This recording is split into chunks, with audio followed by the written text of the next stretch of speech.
9,000 employees with Canada Border Service Agency are poised to go on strike this week. That includes the people that manage basically every port of entry in the country: sea, land, rail, and air.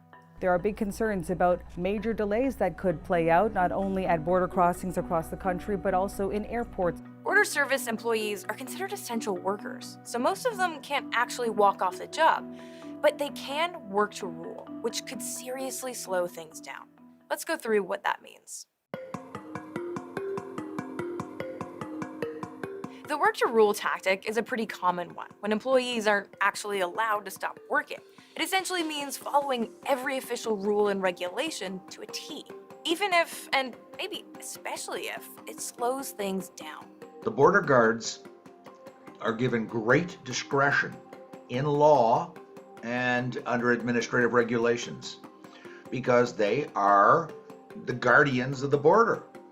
And when a person steps up at the airport at Pearson or Ottawa or any airport, or arrives in their car at a border point, they have complete and total discretion to ask all kinds of questions. Normally, you might get 2 or 3 questions as you cross the border. How long were you gone for? How much did you spend? But if a border agent is working to rule, which, remember, means they do their job to the letter, they might ask you every single question in the book. Questions about criminal activity, how much money you have, if you have animals or plants or fireworks or food, or even endangered species with you. The list goes on. Border employees also have the authority to flag shipments for spot checks. Generally, they need to have some sort of reasonable grounds to think they could be suspicious. But that can be anything from a weird smell to a nervous look from the driver. You can imagine there's quite a bit of leeway there.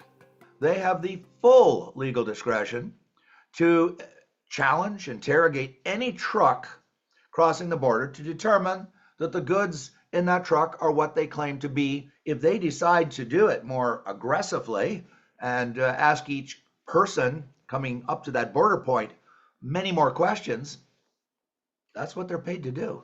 That doesn't make that activity illegal. And it's not just the employees you see at these checkpoints that could slow things down if they want to. There are also lots of CBSA employees working at cargo warehouses, like this one, across the country.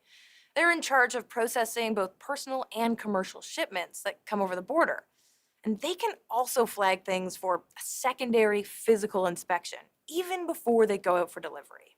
Working to rule also means opting out of overtime, leaving your shift exactly when it's over and taking every break you're entitled to, no matter how busy things get.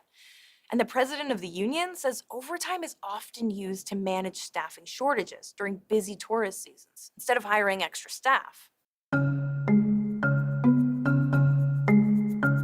Work to rule would likely have a very, very large impact on, it would be disruptive to the Canadian economy and of course to the millions of people who go in and out of the country. But I know where they're coming from. I generally support them, but it's going to be, when you're sitting there waiting at the bridge, it's going to be very frustrating. Think back to what happened last time these employees went on strike. This gives you just a sample of how really awful the traffic has been at U.S.-Canada border crossings. Already today, essential truck drivers are stuck in significant backups. Many of those trucks waited 4 or 5 hours to cross, versus what normally takes a few minutes. Airports were also a mess. And this was before travel really bounced back post-pandemic. So the numbers were already way down. According to Stats Canada, in July 2019, there were 4.7 million visitors to Canada. In July 2021, the month before that last strike, about 260,000. Last year, it shot back up to almost 4 million. With the number of tourists now back to more than 15 times what they were in 2021, things could get really backed up, just as things are getting back to normal. The owner of Grand Bazaar Niagara says 80% of his customers are tourists, and the last 3 years have been difficult enough.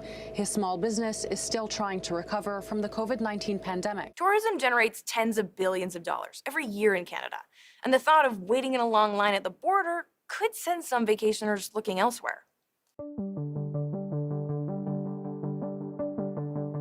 it's not just a drop in tourism that could be a blow to the economy.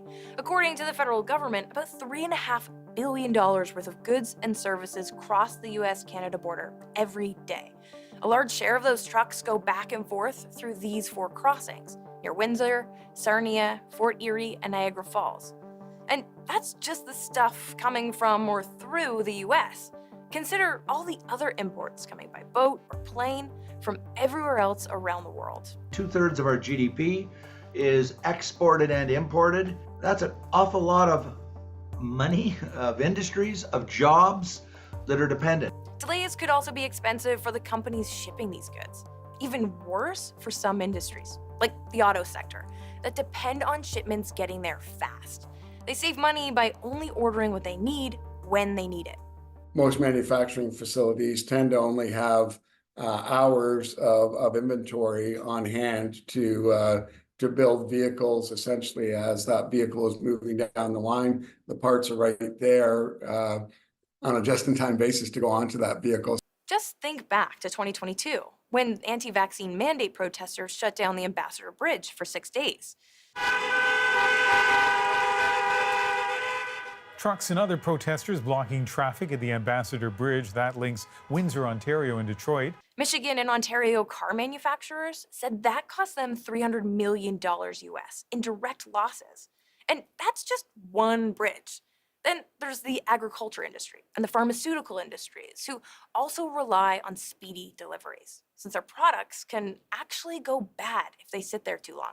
You're talking possible increases in pay to the drivers for wait times because they're sitting at the bridge for a longer period of time. It could be fines and with customers if you're not on time.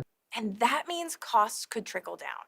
I think any sector that relies on cross-border trade, particularly with the United States being our larger trading partner, is going to be adversely affected. The union representing CBSA employees has some key demands. They want better worker protections, higher wages, more flexibility, and some changes to their retirement provisions. There's really nothing we're asking for that the other side should look at and say, well, we cannot possibly give them that. This is absolutely an important issue. Our government is very seized of it. Parties are at the table working hard. According to the union, the two sides are still far apart on wages. They want pay equity with RCMP and other law enforcement employees, which could mean about a 15% raise. In a statement this week, the government said it's fully committed to reaching an agreement that is fair for workers and reasonable for taxpayers. But now that a strike could be imminent, the pressure to fix this, and fast, is only growing.